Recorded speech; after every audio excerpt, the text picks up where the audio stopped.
Bonsoir. Après bien des recherches, vous optez pour une réponse plutôt scientifique ou vous revenez à la volonté divine?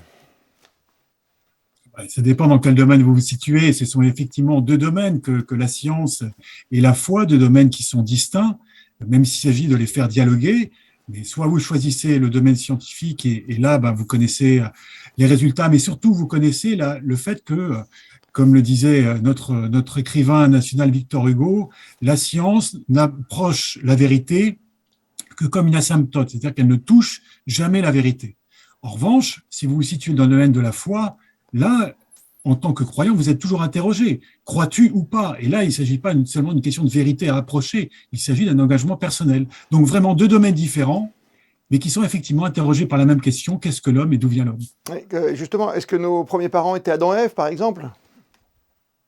Alors, nous savons depuis longtemps que la Bible, à propos d'Adam et Ève, utilise un régime, je dirais, littéraire très courant, qui est celui du mythe. Il s'agit de raconter une histoire, non pas qu'elle soit vraie, mais le message, lui, par contre, est très important. Hmm.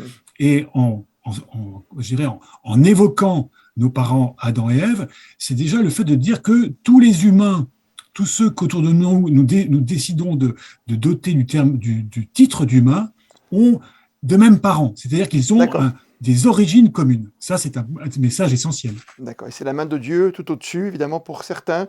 C'est quoi? C'est Darwin versus Dieu, quelque part? C'est une manière un petit peu schématique de résumer la situation, mais c'est vrai.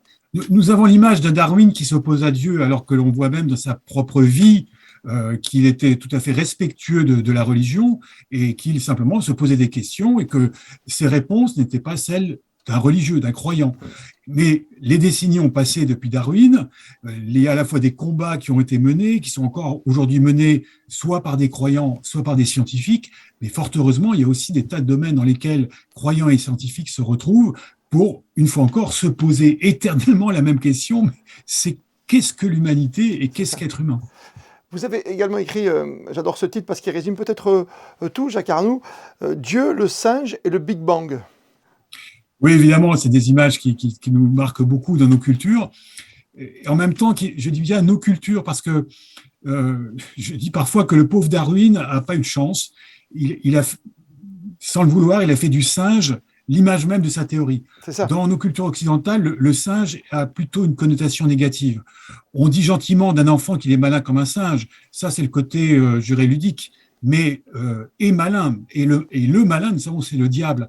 Et dans la culture occidentale, le diable peut prendre l'image du singe. Alors que dans d'autres cultures, le singe est au contraire un animal plein de sagesse, plein de science. Et si on dit à ces cultures, l'homme a quelque chose à voir avec un singe, ça paraît plutôt positif. Donc, comme toujours, revoir nos symboles et essayer de voir derrière nos symboles le vrai message. Finalement, la science d'un côté et les écrits, enfin tout ce qui est divin ou les saintes écritures, ça se relie quelque part. Quelque part, il n'y a pas d'affrontement total non plus.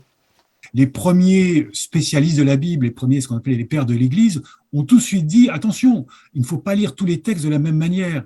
Il y a des textes qui sont des prières, très poétiques, très mystiques, d'autres textes qui ressemblent à des histoires, mais qui ne sont pas des rapports historiques. Il faut toujours trouver derrière le texte le message qu'il veut communiquer à travers des formes aussi diverses que, je ne vais pas citer, mais du droit, des lois, parfois des traités théologiques. Mmh. Mais la question, c'est voilà, le fond du message, que signifie-t-il? Et le créationnisme, on en parlera encore longtemps, vous pensez? Très très longtemps. Peut-être pas avec le nom de créationnisme, mais je comprends très bien que nous tenons tellement à nos origines. Beaucoup parmi nous, quand nous avons été enfants, avons rêvé de descendre d'un prince ou d'une princesse, mais nous ne sommes pas tous de Monaco, donc c'était sans doute plus difficile. Ou, vous connaissez l'expression, sortir de la cuisse de Jupiter. C'est ça. Donc, nous voulons tous avoir des origines voilà, On veut hautes, savoir. nobles, princières, Et royales. princière. Et donc, évidemment, quand un Charles Darwin arrive et nous dit, mais regardez, vous avez comme cousin sur votre arbre généalogique, ce n'est pas un prince, c'est un singe. Aujourd'hui, on décortique notre patrimoine génétique et on nous dit, vous partagez le même, justement, toujours les cousins singes, qu'avis en le même. Il n'y a pratiquement pas de différence. Oui, mais c'est cette petite différence qu'il faut toujours remettre en avant. Et les créationnistes ne doivent pas avoir peur, ou leurs héritiers. C'est que il faut commencer par voir ce que nous avons en commun, pour Ouais, finir c'est ça. par goûter nos différences et goûter notre diversité. Et c'est pour ça que j'ai aussi confiance dans l'avenir. Travailler sur ces différences, effectivement, mais travailler de concert. Vous avez bien raison, Jacques Arnoux, ce sera donc le fruit de vos recherches qui seront exposées à la maison diocésaine à Monaco demain soir, mardi à 20 h. Merci d'avoir été avec nous, en tout cas en avant-première ce soir sur Monaco Info. Merci à vous.